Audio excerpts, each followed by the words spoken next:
Please welcome the Senator from West Virginia, Shelley Capito.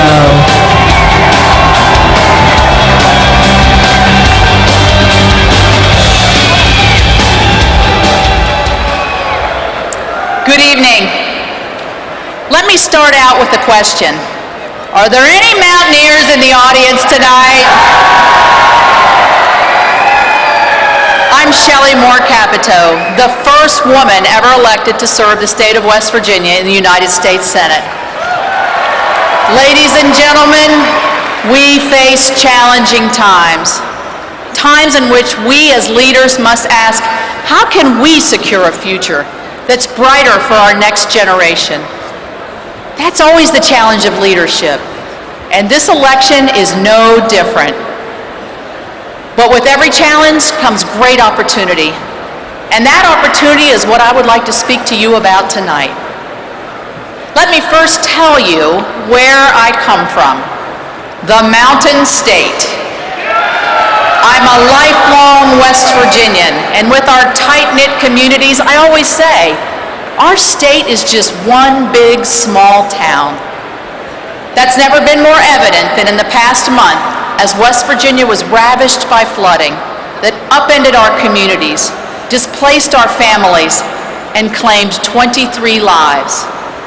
As I traveled the flood zones, I was inspired by people who, despite losing everything, sought ways to help and serve others. The stories are so tragic, yet so uplifting, and I am so proud of my state. In their jobs and communities, West Virginians work hard every day and deliver results. And in turn, they expect our country's leaders to do the same. The constant refrain I hear back home is, stop the bickering, improve the economy, and fight for our jobs. And let me tell you something, they're right. The greatest obstacle for West Virginia families and families across America over the past 8 years has been a president that places left-wing priorities and campaign promises over their livelihoods. President Obama has hurt the heart and soul of my state, our proud coal miners in the communities where they live and work and pursue their happiness. His policies have ripped through the heartland, creating a cycle of pessimism and disgust. People around the country feel the Obama administration has kicked them to the curb with a callousness that's damaged their ability to trust and respect government. In 2008, President Obama famously said, if someone wants to build a coal-powered plant, they can. It's just that it will bankrupt them. Well, 8 years later, it's safe to say his actions have matched his words. But he's never realized that when you bankrupt a coal company, you deprive communities of their livelihood. His recklessness has cost more than 60,000 coal workers their jobs since 2011. That's 60,000 families that are now without work, without a paycheck, and without many options.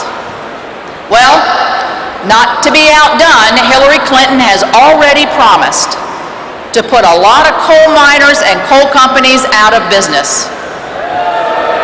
She wants to put 1,000 more Americans out of work. She has promised to devastate communities and families across coal country. When I think about Hillary Clinton's pursuit of an anti-coal agenda, you know what I think about? I think about that miner who wakes up before dawn every day to go to a 10-hour shift.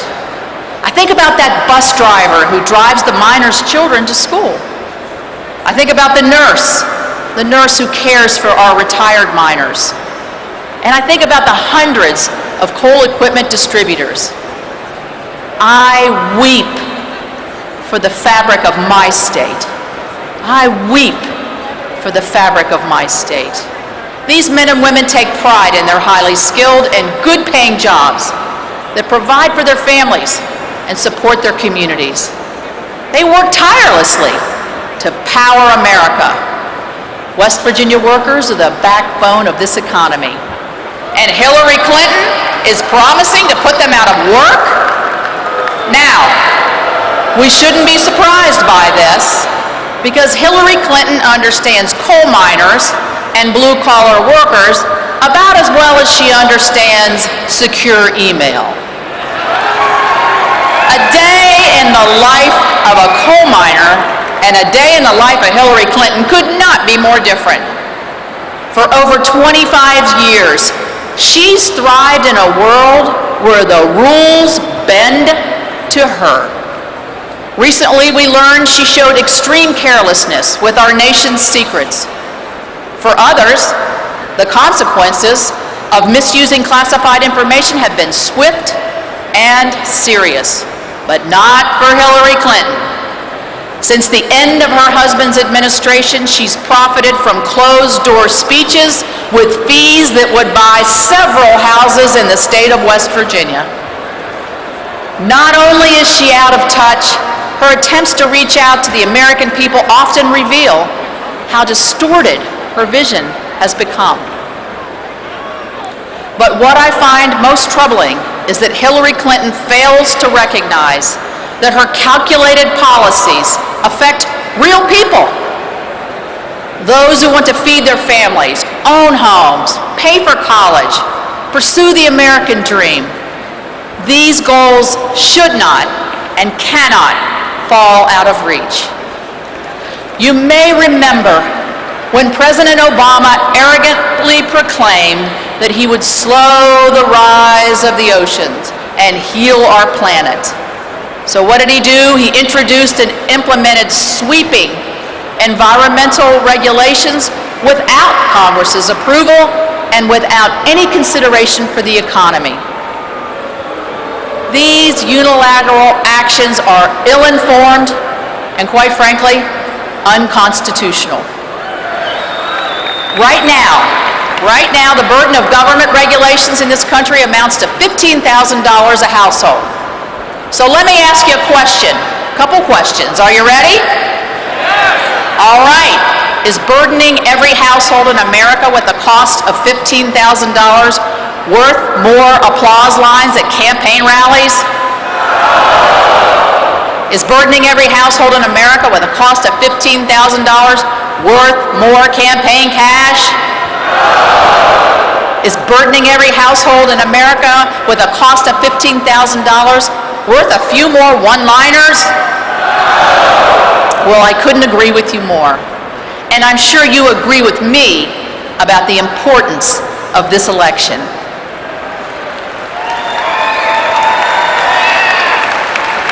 One of the reasons this election is so important is because the Democrats have nominated a candidate that Americans overwhelmingly distrust. You know what? She's earned this reputation. Her term at the State Department was shrouded in scandal and mistrust. Just a few weeks ago, FBI Director said that Secretary Clinton was negligent. He questioned her judgment and revealed countless ways she has misled the American people. We know that the cornerstone of our global leadership is not just our awesome military, it's not just our economic power, but it's our credibility. She has squandered Americans' trust. And thankfully, the latest misdeed hasn't slipped past the attention of the American people. Recent polls show that voters' distrust of Hillary was deteriorating her support. So it does come down to trust. She can't be trusted with classified information or trusted to play by the same rules that you and I play by. And without trust, we cannot feel safe and we cannot thrive. No one who has lost the trust of the American people should ever serve as our president.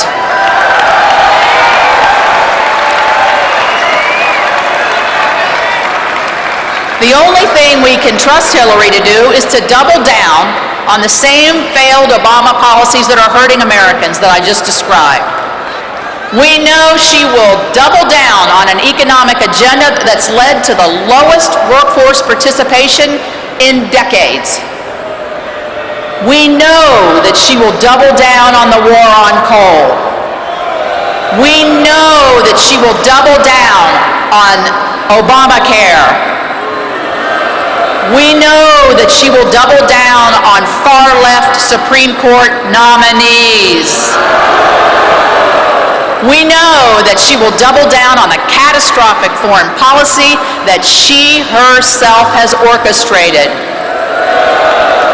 The contrast between our vision for the future and that of Hillary Clinton is clear. Now is the time to turn the tide. Are you with me? Let's turn the tide so that unelected bureaucrats no longer mandate regulations that are disconnected from the realities of working Americans. Let's turn the tide from an executive who promotes a radical environmental agenda that raises the cost across this country. Let's turn the tide from a Washington that tells us who our doctors are and delivers a lower quality of care.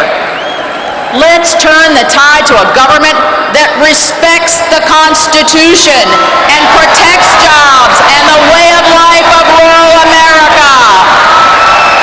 This is not out of reach. We can make these visions a reality. This week, we'll officially nominate a candidate who received the most primary votes in the history of our party. A candidate who understands how to create jobs and grow the economy. Our party wants to allow businesses to create jobs, not regulate jobs out of existence. Our party understands the free market and doesn't try to control it. Our party stands up for hard-working Americans like my hard-working West Virginia coal miners.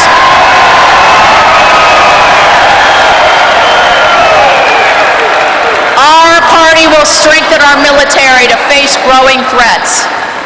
We must carry this momentum to elect Donald Trump, who speaks directly to Americans who have been devastated by the Obama administration. West Virginians know he understands their problems, shares their concerns, and by golly is going to do things much differently. The American people know that Hillary Clinton has forfeited her trust and has broken her bond with working Americans. So let's commit tonight to bringing our country together.